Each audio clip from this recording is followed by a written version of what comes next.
আজকের ভিডিওতে থাকছে পেজ সংক্রান্ত কিছু কথা। আশা করি স্কিপ না করে সম্পূর্ণ ভিডিওটা দেখবেন। আসসালামু আলাইকুম সবাইকে। আলহামদুলিল্লাহ আমরা ভালো আছি, আশা করি আপনারাও ভালো আছেন।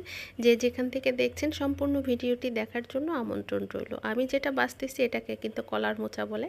আজকে শেয়ার করব আপনাদের সাথে কিভাবে কলার মোচা রান্না করতে হয়। যাই হোক, আর ইউটিউব থেকে যারা দেখছেন তাদের কাছে আমার একটা রিকোয়েস্ট, আপনার একটা ক্লিক আমার সাফল্যের চাবিকাঠি বলবো আমি। আপনারা ভিডিওটি যদি ভালো লেগে থাকে অবশ্যই একটু সাবস্ক্রাইব করে দিয়ে যাবেন, একটা কমেন্টস করবেন, একটা লাইক করবেন।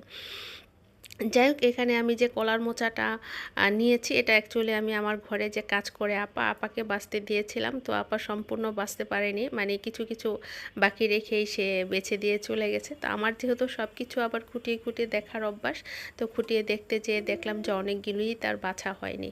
তো আমি সেগুলি বেছে নিচ্ছি, কিভাবে বাছতে হয় সেটা কিন্তু আপনাদেরকে আমি দেখিয়ে ফেললাম। এটার ভিতরে যে তারের মতো চিকন একটা জিনিস থাকে, অ্যাকচুয়ালি এটা বেছে ফেলে দিতে হয়, কারণ এটা কিন্তু সিদ্ধ হতে চায় না। এটা একদম একটা গুণা বা তারের মতো একটা জিনিস। যাই হোক, সেগুলি ফেলে দিয়ে আমি ধুয়ে এখানে একটু আদা রসুন হলুদ মরিচ জিরা ধনিয়া পেঁয়াজ কাঁচামরিচ লবণ দিয়ে এটাকে আমি সিদ্ধ করে নিয়েছি। আর সিদ্ধ করতে কিন্তু খুব বেশি সময় লাগে না, তবে এই রান্নাটা কিন্তু খেতে অসাধারণ। যদিও খুব সাধারণ জিনিস, মাঝে মাঝে কিন্তু খুব সাধারণ জিনিসও খুব অসাধারণ লাগে। আর এটা কিন্তু অ্যাকচুয়ালি আমার হাজব্যান্ডের পছন্দের খাবার। আমি আমার লাইফে দ্বিতীয়বারের মতো রান্না করতেছি। আমি আমার শাশুড়িকেও খুব একটা রান্না করতে দেখছি বলে আমার আসলে মনে পড়ে না, আর মায়ের হাতে কখনো খেয়েছি বলেও মনে পড়ে না। তো আমার হাজব্যান্ড তার চাচির হাতে খেয়েছে, সেই থেকে শুরু করছে আমাকে রান্না করে দিতে হবে।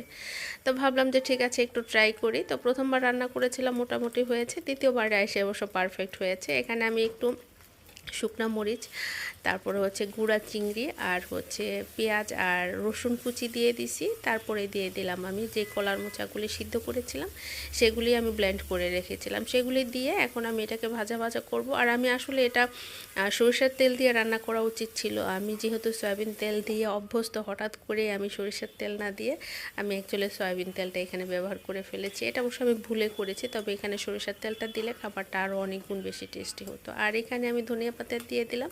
অ্যাকচুয়ালি এখন ভাজা ভাজা করার পরে এই রান্নাটা শেষ হয়ে যাবে। ততক্ষণে আমি আপনাদের সাথে পেজ সংক্রান্ত কিছু কথা বলি।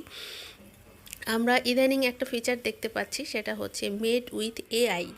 এই মেড উইথ এআই সম্পর্কে কিন্তু আমাদের অনেকেরই কোনো স্বচ্ছ ধারণা নেই।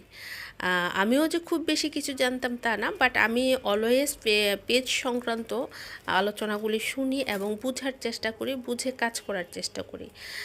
যাই হোক, এই মেড উইথ এআই ব্যাপারটা অনেকেই আপনারা ভিডিওতে অ্যাড করে ফেলেন। আপনাদের ধারণা যে এটা দিলে হয়তো বা ভালো কিছু হবে বা এটা দিতে হয়, কিন্তু আপনি কি জানেন যে মেড উইথ এআই কেন ব্যবহার করতে হয়, কখন করতে হয়?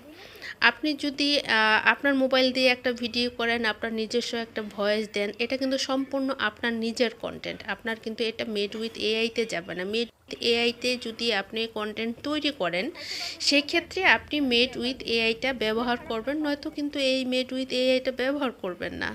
করলে কিন্তু আপনার ভিডিওতে প্রবলেম হবে। যাই হোক, এতক্ষণ সাথে থাকার জন্য ধন্যবাদ। ভালো থাকবেন, সুস্থ থাকবেন।